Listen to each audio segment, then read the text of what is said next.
എബ്രായ ലേഖനത്തിൽ നമ്മൾ ഇപ്രകാരം വായിക്കുന്നുണ്ട്: ഈ ലോകത്തിന് ദൃശ്യമായതല്ല കാരണമെന്ന് വരുമാറ് ലോകം ദൈവത്തിൻ്റെ വചനത്താൽ സൃഷ്ടിക്കപ്പെട്ടു എന്ന് വിശ്വാസത്താൽ നാം അറിയുന്നു. അതിനുശേഷം വിശ്വാസത്താൽ ജീവിച്ച അനേകം ആളുകളുടെ ഒരു പട്ടിക അവിടെ നിരത്തുന്നുണ്ട്. ലോകപ്രകാരം ജീവിക്കുമ്പോൾ അവരെങ്ങനെയായിരുന്നു എന്നുള്ളത് ഒരുപക്ഷെ നമ്മുടെ അളവുകോലുകൾക്ക് വ്യത്യസ്തമായി നൂറ്റാണ്ടുകൾ അതിജീവിച്ചുകൊണ്ട് സ്മരണയിൽ ജീവിക്കുന്നു എന്നുള്ളൊരു അത്ഭുതമാണ് ഇന്ന് ഇവിടെ നടക്കുന്നത്. ഏതാണ്ട് 230 വർഷങ്ങൾക്ക് മുമ്പ് മധ്യപൂർവ്വ ദേശത്ത് നിന്ന് ഇവിടെ വരികയും ഈ സ്ഥലത്തെ തൻ്റെ ചരിത്രവുമായി കൂട്ടിച്ചേർത്ത് ഈ തലമുറകളെല്ലാം ആദരിക്കത്തക്കവണ്ണം ദൈവത്താൽ നീതീകരിക്കപ്പെട്ട ഒരു പുണ്യപിതാവിനെയാണ് ഇന്ന് നമ്മൾ സ്മരിക്കുന്നത്. ഒരു തലമുറ 25 വർഷം വെച്ച് കണക്ക് കൂട്ടിയാൽ ഇന്നീ കാണുന്ന ഈ അച്ഛന്മാരൊക്കെ 13-ാമത്തെയോ 14-ാമത്തെയോ തലമുറയിലുള്ളവരാണ്. ഇവിടെ ഇരിക്കുന്നവർ ഓരോരുത്തരും അവരുടെ പൂർവികരെക്കുറിച്ച് ഒന്ന് ചിന്തിച്ചാൽ അപ്പൻ വല്യപ്പൻ വരെ പോകും, അതിനപ്പുറത്തോട്ട് നമ്മുടെ ഓർമ്മ പോവുകയില്ല. അവരുടെ പേരറിയുകയില്ല, അവരുടെ രൂപം നമ്മുടെ മനസ്സിലില്ല. എങ്കിലും ചില വ്യക്തികൾ നൂറ്റാണ്ടുകൾ അതിജീവിച്ചുകൊണ്ട് സ്മരണയിൽ ജീവിക്കുന്നത് ഒരു വലിയ അത്ഭുതമാണ്. ഓർമ്മയ്ക്ക് വേണ്ടി അനേകം കാര്യങ്ങൾ, സ്മാരകങ്ങൾ, എഴുത്തുകൾ, പുസ്തകങ്ങൾ ഒക്കെ ചമയ്ക്കുകയും സൃഷ്ടിക്കുകയും രൂപപ്പെടുത്തുകയും ചെയ്യുന്നവർ, അല്ലെങ്കിൽ സൗന്ദര്യമുള്ള ശില്പങ്ങൾ നിർമ്മിച്ച് അവർ ഓർമ്മയിലിരിക്കുന്ന അനേകം ആളുകളുണ്ട്. താജ്മഹൽ നിർമ്മിച്ച ഷാജഹാനെ നമ്മൾ ഓർക്കുന്നത് അത്യപൂർവമായൊരു മാർബിൾ ശില്പം നിർമ്മിച്ചു എന്നുള്ളതിൻ്റെ പേരിലാണ്. എന്നാൽ 16, 17, 18-ാം നൂറ്റാണ്ടിൻ്റെ ആരംഭം വരെ മധ്യപൂർവ്വ ദേശത്തു നിന്ന് വന്നിട്ടുള്ള അപൂർവം ചില ജ്യോതിഷുകൾ, അവരുടെ നാളോ പേരോ കൂടുതലൊന്നും നമുക്കറിയാൻ പാടില്ല, എങ്കിലും അവരെല്ലാം ജനഹൃദയങ്ങളിൽ ജീവിക്കുന്നു എന്നുള്ളതാണ്. ദൈവം തന്നെ സ്നേഹിക്കുന്നവർക്ക് ഒരുക്കിയിട്ടുള്ളത് കണ്ണ് കണ്ടിട്ടില്ല, ചെവി കേട്ടിട്ടില്ല, ഒരു മനുഷ്യഹൃദയവും ധ്യാനിച്ചിട്ടില്ല എന്ന് പറയുന്നത് പോലെ അത്യപൂർവമായ ഒരു വലിയ ഭാഗ്യമാണ്. ഞാൻ മുമ്പേ പറഞ്ഞതുപോലെ നമ്മുടെ പൂർവികരെ നമ്മളൊന്ന് ഓർമ്മയിലേക്ക് വന്നാൽ ഒരു 3 തലമുറയ്ക്ക് അപ്പുറത്തോട്ട് നമ്മുടെ ഓർമ്മ പോവുകയില്ല. അവിടെയാണ് 13ഉം 14ഉം തലമുറകൾക്ക് ഇപ്പുറത്ത് വളരെ ആവേശത്തോടെ ആ പെരുന്നാൾ കൊണ്ടാടുന്നത്. എൻ്റെ മുമ്പിലിരിക്കുന്ന ശുശ്രൂഷക്കാർ ഇവിടെ ഇടയ്ക്ക് ചില ഇടക്കുർബാനയുടെ സമയത്ത് അച്ഛനും ശുശ്രൂഷക്കാരും ഒക്കെ ഓടിച്ചിട്ട് പിടിച്ചാൽ 1-2 പേരെ കിട്ടും. അതുതന്നെ വളരെ പ്രയാസമാണ്. എന്നാൽ അവരെല്ലാം തന്നെ ഇന്നലെയും ഇന്നും വളരെ ഉത്സാഹത്തോടെ ഇതിൽ പങ്കെടുക്കും. അത് ഹൃദയത്തിൻ്റെ ഉള്ളിൽ നിന്ന് ദൈവം നമുക്കൊക്കെ തരുന്നൊരു പ്രചോദനമാണ്.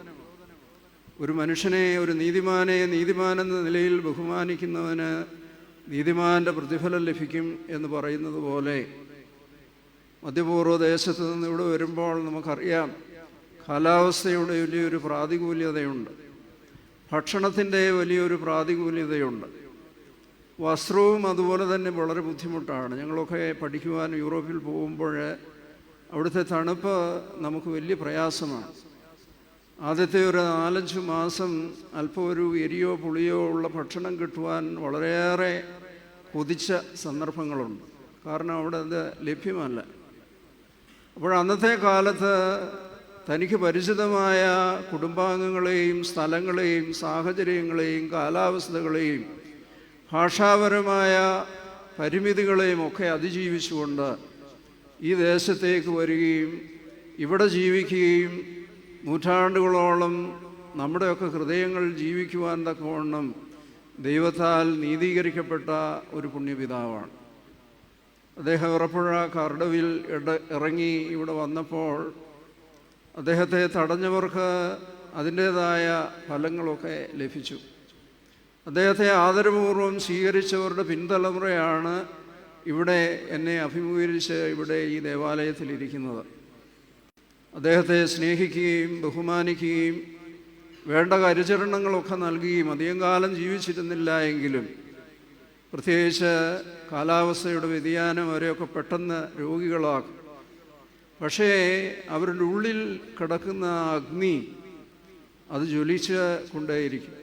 അന്ത്രയോസ് ബാവയായാലും മാർ ആബോയായാലും അതുപോലെ തന്നെ മാർ ഈവാനിയോസ് ആയാലും ആ കാലഘട്ടങ്ങളിൽ മധ്യപൂർവ്വ ദേശങ്ങളിൽ നിന്ന് ഇവിടെ വന്നിട്ടുള്ള പുണ്യ ജ്യോതിസുകളായിട്ടുള്ള ആളുകൾ കാലദേശഭേദമന്യേ നൂറ്റാണ്ടുകൾ അതിജീവിച്ചുകൊണ്ട് ജ്യോതിസുകളെ പോലെ ഓർമ്മയിൽ നിൽക്കുന്നു എന്നുള്ളത് അത്യപൂർവമായ ഒരു പ്രതിഭാസമാണ്.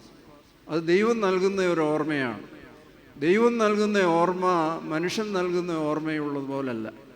മനുഷ്യൻ നൽകുന്ന ഓർമ്മകൾ അത് ക്ഷണികമാണ്. അതിൻ്റെ സാഹചര്യം മാറുമ്പോൾ അതിനനുസരിച്ച് അത് ഇല്ലാതെയാവും. എന്നാൽ ഈ ഓർമ്മ അനുദിനം വർദ്ധിച്ചു വരികയാണ്. പുത്തങ്കാവിൽ അന്ത്രയോസ് ബാവയുടെ പെരുന്നാൾ ആചരിക്കുമ്പോൾ നാനാഭാഗത്തു നിന്ന് ആളുകൾ വരികയാണ്. അതുപോലൊരു സദ്യയും അതുപോലൊരു അടിയന്തരവും നടത്തണമെങ്കിൽ എത്രമാത്രം ശ്രമകരമാണ്. എന്നാൽ അനായാസമേനേ ആളുകളുടെ സഹകരണത്തോടെ അത് നടക്കും. ഈ പെരുന്നാളും അതുപോലെ തന്നെയാണ്. ആളുകളുടെ വലിയ ഒരു ഉൾപ്രേരണയോടുകൂടി ആ വിധത്തിൽ ദൈവം അദ്ദേഹത്തിന് നൽകുന്ന ഒരു മാന്യത, ബഹുമാനം, അതിൽ നമ്മൾ പങ്കാളികളായി തീരുകയാണ്. അപ്പോൾ ദൈവത്തെ പ്രതിബിംബിക്കുവാൻ തക്കവണ്ണം സുതാര്യമായ ഒരു ജീവിതം, തക്ക സമയത്ത് തൻ്റെ ദാസന്മാർക്ക് ഭക്ഷണം നൽകുവാൻ യജമാനനാൽ നിയമിക്കപ്പെട്ട വിശ്വസ്തനും ബുദ്ധിമാനുമായ ദാസൻ ആരായിരിക്കുമെന്ന് ചോദിക്കുന്നുണ്ട്. നമ്മൾ അനേകം ബുദ്ധിമാന്മാരെ കാണാറുണ്ട്. എന്നാൽ വിശ്വസ്തയോടെ ഭക്തിയോടെ ദൈവത്തെ പ്രസാദിപ്പിക്കുന്നത് ദൃഷ്ടിസേവയാലല്ല, തങ്ങളുടെ ജീവിതചര്യകളാലാണ്.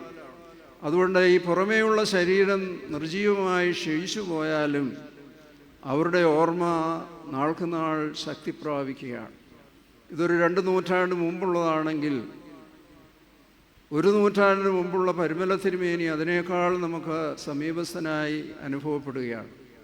നവംബർ മാസത്തിൽ അവിടേക്ക് നടന്നും അല്ലാതെയും വരുന്ന ജനതയെ കാണുമ്പോൾ ഒരു പ്രാഥമിക സൗകര്യങ്ങളും അവിടെ ലഭ്യമല്ല എങ്കിലും ആളുകൾ ഇടിച്ച് വരുവാൻ തക്കവണ്ണം അവിടെ ആ കല്ലറയ്ക്കുള്ളിൽ എന്താണ് ഇരിക്കുന്നത്, ഇത്രയും ആളുകളെ ആകർഷിക്കത്തക്കവണ്ണം എന്ത് ശക്തിയാണ് അവരുടെ അസ്ഥികളിൽ ദൈവം ഒളിപ്പിച്ചു വച്ചിരിക്കുന്നത്, അത് ഇന്നത്തെ ശാസ്ത്രത്തിന് മനസ്സിലാകുന്ന ഒന്നല്ല. അത് കേവലം നമ്മുടെ ഭക്തി കൊണ്ടോ നമ്മുടെ പ്രേരണ കൊണ്ടോ രൂപപ്പെടുന്നതല്ല. ദൈവം നൽകുന്നതായ ഒരു വലിയ ദിവ്യ ശക്തിയാണ് അവരുടെ അസ്ഥികളിൽ അടങ്ങിയിരിക്കുന്നത്. നമ്മളെയൊക്കെ ദൈവം സൃഷ്ടിച്ചിരിക്കുന്നത് വളരെ യുണീക്കായിട്ടാണ്.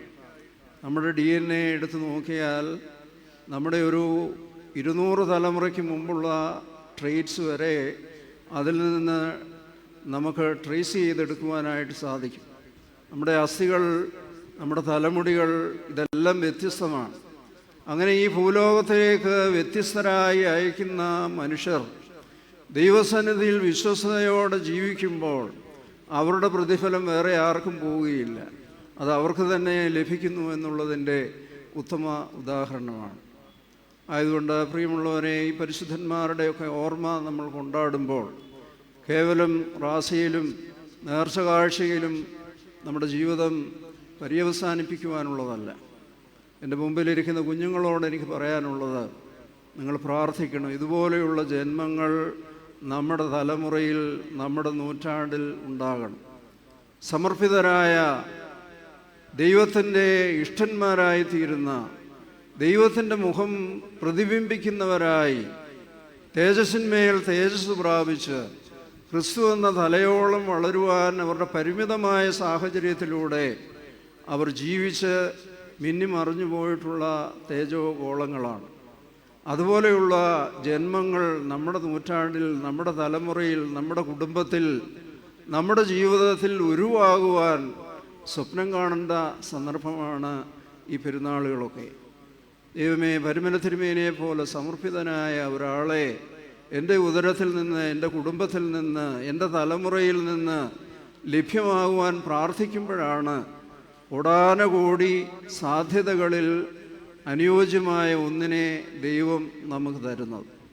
ഇവിടെ ഈ പെരുന്നാളിൽ നമ്മൾ സംബന്ധിക്കുമ്പോൾ അന്നത്തെ സഭാചരിത്രത്തിലേക്ക് ഞാൻ പ്രതിവേശിക്കുന്നില്ല. ഒരു മെത്രാൻ മാത്രമുണ്ടായിരുന്ന ആ ഒരു കാലഘട്ടത്തിൽ ഒരു കുടുംബത്തിൽ നിന്ന് മാത്രം വരികയും അതിൽ പലരും തെരഞ്ഞെടുപ്പുകൾ കൂടാതൊക്കെ വരുമ്പോൾ അവരെ ഒന്ന് എപ്പിസ്കോപ്പൽ റെഗുലറൈസ് ചെയ്യുന്നതിനുള്ള ഒരു സംവിധാനം ഈ ശക്രുള്ള ബാബയോട് ചേർന്ന് വന്ന ഒരു സംഘം റമ്പാന്മാരും മെത്രാന്മാരും ഒക്കെ ഈ മലങ്കര സഭയ്ക്ക് നൽകിയ സേവനം വളരെ വിലപ്പെട്ടതാണ്.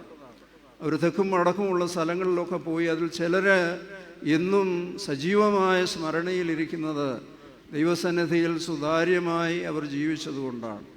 ഒരു കണ്ണാടി എങ്ങനെ പ്രകാശം പ്രതിബിംബിക്കുന്നുവോ അതേപോലെ ദൈവത്തിൻ്റെ തേജസ് പ്രതിബിംബിക്കുവാൻ തക്കവണ്ണം ഭാഷയുടെ, കാലാവസ്ഥയുടെ, മറ്റെല്ലാ പ്രതിബന്ധങ്ങൾക്കും അപ്പുറത്ത് നിന്നുകൊണ്ട് സുതാര്യമായി ചെങ്ങന്നൂരുള്ള ഇറപ്പുഴയിലുള്ള ജനത്തോട് സംവദിക്കുവാൻ അദ്ദേഹം മലയാളം പഠിച്ചോ എന്നറിയാൻ പാടില്ല, മലയാളികളായ നമ്മൾ സുറിയാനി പഠിച്ചോ എന്നും അറിയാൻ പാടില്ല. പക്ഷേ there is A frequent communication. അദ്ദേഹവുമായി വലിയ ഒരു സംസർഗം നമ്മുടെ ആളുകൾക്കുണ്ടായിരുന്നു. അതിൽ അദ്ദേഹത്തെ സഹായിക്കുകയും സ്നേഹിക്കുകയും പരിചരിക്കുകയും ചെയ്തിട്ടുള്ളവർ അവരുടെ ജീവിതം വളരെ തലമുറകളോളം അനുഗ്രഹിക്കപ്പെട്ടുകൊണ്ടിരിക്കുന്നു. അങ്ങനെയുള്ള അനുഗ്രഹത്തിൻ്റെ വലിയ ഒരു ഒഴുക്ക് നമ്മളിലൂടെ കടന്നു പോകുമ്പോൾ, ഈ പുണ്യപിതാവിനെ നാം സ്മരിക്കുമ്പോൾ, ഒരു നീതിമാനെ നീതിമാനെന്ന നിലയിൽ കൈക്കൊള്ളുന്നവന് നീതിമാൻ്റെ പ്രതിഫലം ലഭിക്കും.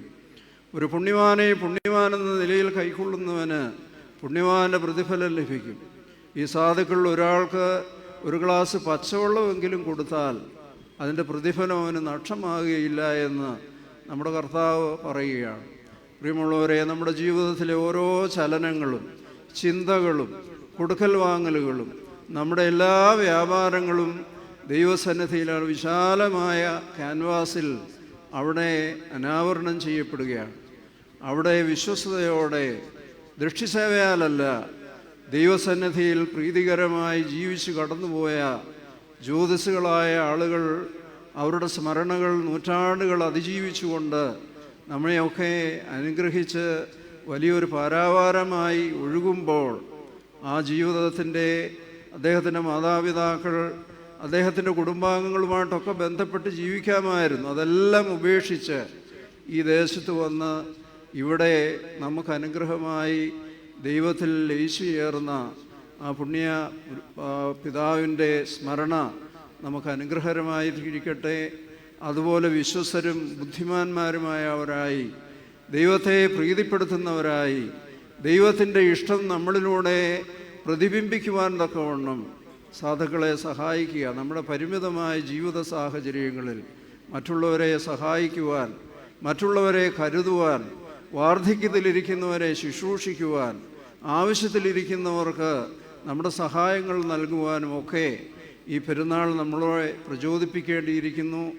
കൊച്ചു തലമുറയിലുള്ളവർ നല്ലതുപോലെ പ്രാർത്ഥിക്കണം. നമ്മുടെ തലമുറയിൽ ഇതുപോലെ ഒരു ജന്മം ഉണ്ടാകണം. നമ്മുടെ തലമുറയിൽ ഇതുപോലെ സമർപ്പിതരായ വൈദികരും മേൽപ്പെട്ടക്കാരും ഉണ്ടാകണം. അങ്ങനെ പ്രാർത്ഥിക്കുമ്പോൾ ആരുടെയും ഒരു പ്രാർത്ഥന ദൈവം കേട്ടാൽ നമുക്ക് ഭാഗ്യമാണ്. അങ്ങനെ പ്രാർത്ഥിക്കുന്ന തലമുറ ഇപ്പോൾ കുറഞ്ഞുകൊണ്ടിരിക്കുകയാണ്. യഹോവയെ രക്ഷിക്കണമേ, ഭക്തന്മാരില്ലാതെ പോകുന്നു എന്നുള്ളൊരു തലമുറയാണ്. ലോകം മുഴുവനും അസ്വസ്ഥത കൊണ്ട് നിറയുകയാണ്. നേതാക്കന്മാർ അഹങ്കാരത്തോടുകൂടി ഈ ലോകത്തെ അമ്മാനമാടുമ്പോൾ നമ്മുടെ ഒരുപാട് ആളുകളുടെ നെടുവീർപ്പുകൾ കണ്ടില്ല എന്ന് നടിക്കുവാനായിട്ടൊക്കെയില്ല. ആ പ്രാർത്ഥന ദൈവസന്നിധിയിൽ വിലപ്പെട്ടതാണ്. അവരെയൊക്കെ സമാധാനചിത്തരാക്കുവാൻ തക്കവണ്ണം, ലോകത്തിൻ്റെ സമാധാനം നിലനിർത്തുവാൻ തക്കവണ്ണം, നമ്മുടെയൊക്കെ ഭവനങ്ങളിൽ ശിഥിലവാസനകൾ ഒരുപാട് രൂപപ്പെട്ടുകൊണ്ടിരിക്കുകയാണ്. അപ്പനും അമ്മയും മക്കളും ഒക്കെ തമ്മിലുള്ള ബന്ധങ്ങളിൽ മനസ്സിലാകാത്ത ഭാഷകൾ കടന്നു വരുന്ന ഒരു കാലഘട്ടത്തിലാണ്. അതെല്ലാം ഏകാന്തതയോടുകൂടി രൂപപ്പെടുത്തുവാൻ തക്കവണ്ണം ദൈവം നമ്മെ ശക്തിപ്പെടുത്തട്ടെ. ഈ പുണ്യപിതാവിൻ്റെ സ്മരണ നമുക്ക് ശ്രേഷ്ഠമായി അനുഭവവേദ്യമായി തീരട്ടെ.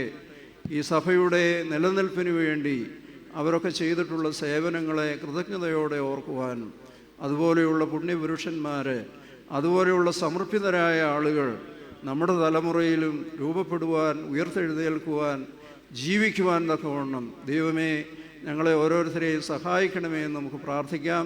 ദൈവത്തിൻ്റെ കൃപ സമൃദ്ധിയായി നിങ്ങൾക്ക് എല്ലാവർക്കും ലഭിക്കട്ടെ എന്ന് പ്രാർത്ഥിച്ചുകൊണ്ട് ഞാൻ എൻ്റെ വാക്ക് ചുരുക്കുന്നു. ദൈവം നമ്മെ എല്ലാവരെയും അനുഗ്രഹിക്കട്ടെ.